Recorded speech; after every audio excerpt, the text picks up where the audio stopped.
All right, guys, so let's move on to another theory class on flow control. And I'll show you some new nodes now. We'll carry on with the rest that we've got set up here. So just so we can understand a bit more about the process behind what these nodes can do. So I picked a couple of examples for you here that'll be useful for us and just put them in comments to make it easier. So what we're going to look at now, well, let me show you this one that's called do n and do once. Okay, so they're similar, but I'm going to show you both at the same time. So for programmers, this is used quite often actually, these nodes here. And even for those who use 3ds Max scripts as well, do n is a node that's used quite a lot. But it's a lot easier for us to take it in through Blueprint, okay, rather than looking at text. Basically, it executes a function n times. So do something n times, it means. That's basically what this is saying. So there's going to be a flow coming in and going out. And here we can tell it here or through variables what we want it to do. So we can tell it how many times it should execute an action. Okay? So do n a number of times. So it's going to execute at the moment 10 functions and it will show through the print string. And just like the multi-gate, we can reset it as well. Okay? So I'll repeat whatever comes afterwards 10 times. And so by the way, just so you know, we're going to be using print strings on all of them. Okay? Just to show the effect of what it's doing. So you can have a sequence of animations, for example. You know, it could be anything you're choosing to animate, and then it can execute them from here.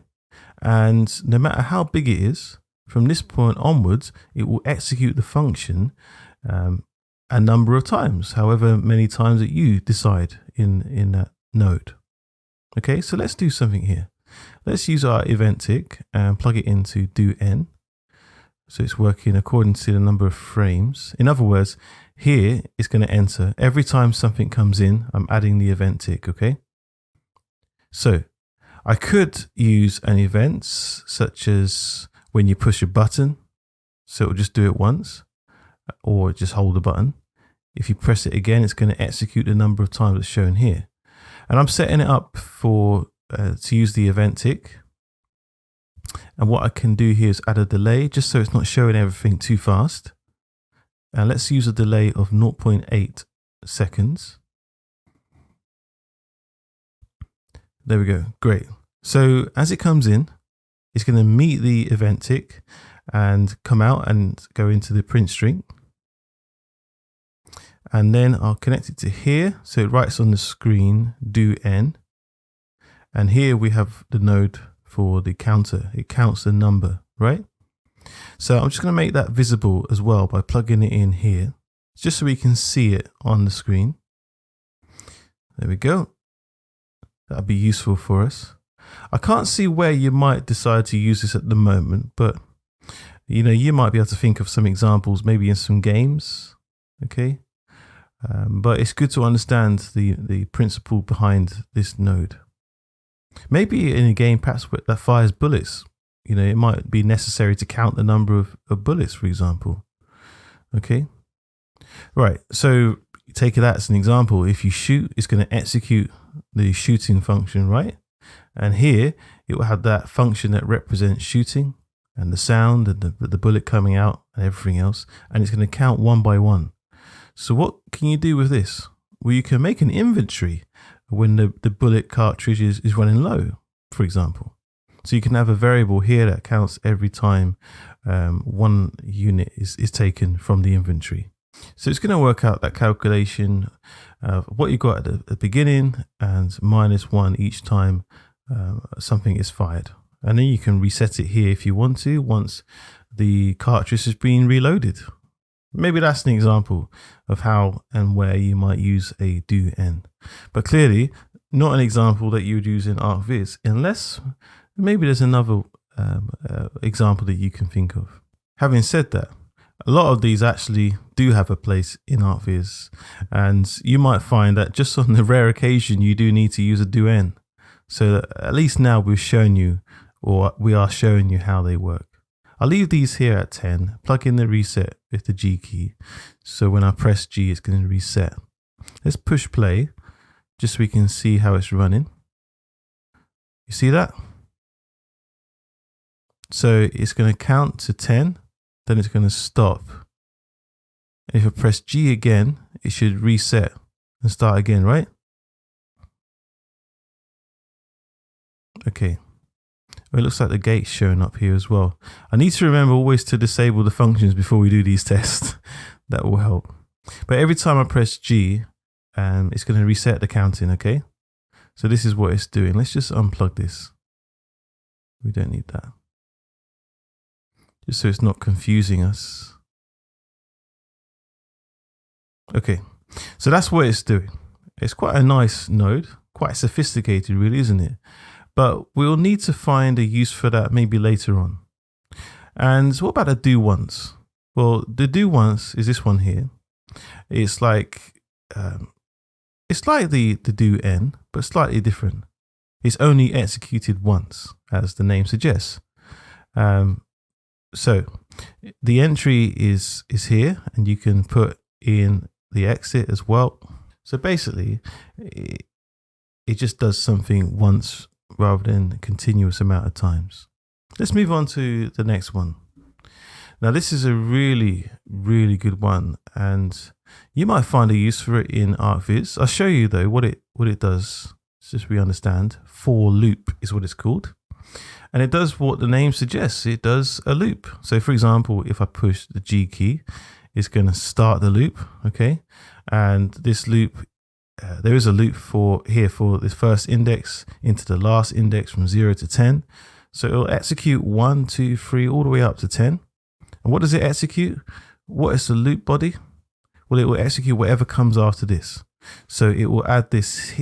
If I add this here, it's going to loop what comes after, okay? So I added the print string, but you could add many different things here after that, just so we can see it on screen. I'm using the print strings. So this is the index here, and it's going into a print string as well. So it's going to tell us what's being counted, and we can run that one.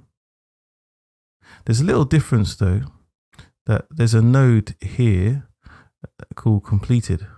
So to end it all, I can say done. Okay, so I can link that to there. And so it's going to do this loop with specific counting or whatever you decide to put here. So let's show this on screen so you can get an idea of how it looks. Okay, let's press play. So if I run the loop body 0 and loop body 1, actually, let me just increase that. Let's try 10. So just on the screen for a bit longer. Let's try again. Let's press the G key. Okay, so you can see it from the bottom to the top. Loop body 0, 1, 2, 3, 4, 5, 6, 7, 8, 9, 10. But we couldn't see the end of the loop. So let me just reduce this. Oops. Let's go back a bit. There we go. Right, so let me just see if I can just change it to 5. So it's a little lower. So it's gone from 0 to 5, and then it's added an end loop. So why is the end loop disappearing? Well, that's because the time here is also lower. I set it up to 10, didn't I? So let's try again. 0 to 5, and then the end loop. So if I push this, it's executed this number of times, and it's doing the loop, okay? Over here, this is called our for loop. It's a variation of it, which is called the for loop with break, which is the exact same thing, but I can add a break to it. So I can add a key here or an event or something, and then that's going to activate the break. So if this is being executed and you want the loop to stop for some reason before it's done, you can add a function that stops it. Which is pretty simple, right? Okay. So we don't need to demonstrate that. It's just the same thing with a break in the middle. Cool. Let's move on then to the next node. So now let's talk about while loop. That's what it's called, while loop. Actually, before we do that, let's talk about operators. Actually, that'll make more sense. Now, we saw mathematical operations back in the beginning with variables when we looked at that. But we only showed you the operations, okay? So let's show you a little bit more detail here, because we only showed you the operations of addition, subtraction, multiplication, etc. However, there are comparison operations. Now it does it between two values, which is really cool. I'll show you some nodes as an example. So the ones we have are basically these. Then I'll show you an example of one of them. Now it will tell you if they're equal or if they're not. It will give you back a Boolean which says if it's true or if it's false. This doesn't execute a calculation. It won't give you a value, but it will give you a condition because they're being compared. So let's suppose that our character has maybe 10 stamina bars as an example. And as you get hit, this value then would decrease, wouldn't it? And this is just an example, but it could be any example where this is used. But when does the stamina bar come down to 0? When the character dies. So if I added the value of the character's stamina here, and the second variable is 0, if it's at 1 or 10, the value won't be equal. So it will tell us that it's false. Once it hits 0, then it becomes true. So from the moment it becomes true, it then executes a routine through the program that kills the character. So he's still alive between 1 and 10. That's always false. When it becomes 0, it's true.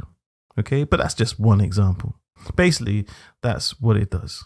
It compares and gives us the answer true or false. This is the equal with an exclamation mark.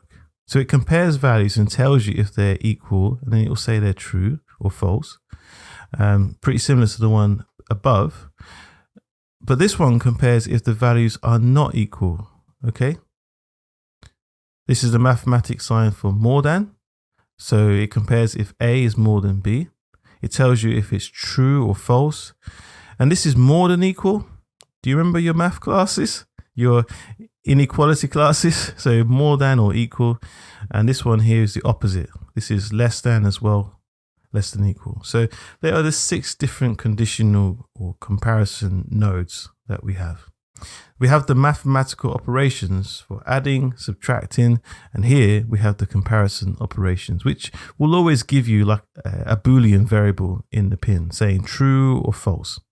And this is used to analyze conditions. All right. Now let's go to the next flow called a control node called while. Now let's look at while loop. Cool. So what happens here? Well, this is the while loop. It's a node that's like our for loop. And it means that while the condition is true, then this loop will still run. Okay. However, when it's false, it's going to stop running. Okay. So what could it be useful for? Maybe the motion of something on the screen. So maybe something that's always in loop. So if you push a button, for example, maybe then it stops working. So the condition is that when the button is being pushed, the true condition will be the only condition that will stop it. Okay, so let me show you step by step. So at the beginning here, when I press the G key, it's going to start the loop. Then there's a loop body, which executes a loop body function. Then there's this completed node here too. Okay. So we can use a completed node. Once it's done, it's going to end the loop. And I'll change this to 10 because I think it would be too short otherwise. And now this is where the most interesting part comes in. I've created an integer type variable. So the integer variables here, which are whole numbers, if you remember from our previous classes. So the integer here being at 1, or value of 12, I'll compare it if it's different from 2 as well. So if 1 is different from 2, it will show me the condition being true and the loop will keep running. Now when this becomes equal, it will become false. So if 12 equals 12, then this is false.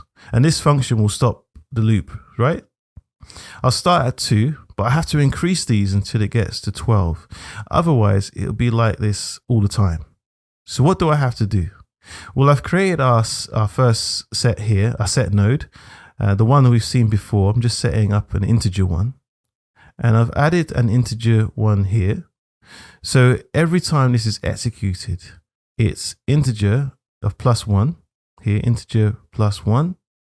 So it won't be 2. Next time it'll be 3, 4, 5 until it gets to 12. And when it gets to 12, it's going to stop. So let's see what happens. Let's push play. And I need to use the G key to generate this. Okay, let me just adjust it to 8. So our integer 1 starts at 8. Press the G key. How many loop bodies do I have? 1, 2, 3, 4. From 8 to 12, there's 4. So it starts from 8, then 9, then 10, then 11. Or no, it was already at 8, 9, 10, 11, 12. So you got the idea, right? It runs in a loop until a certain condition becomes true. And when that condition is fake, it stops the loop. Okay? So this is it, really. This is obviously a theory class, but there are only these two concepts here that we're focusing on. Nothing practical except from our print strings. However, we've hopefully shown you the background of how it all works, just so it doesn't become too complex when we go further on. If you aren't too sure about any of the concepts we've gone over, then just rewind and watch them again, or ask us any questions that you have. So we'll finish this theory class here. The next class will work with our ArcViz blueprints. Okay,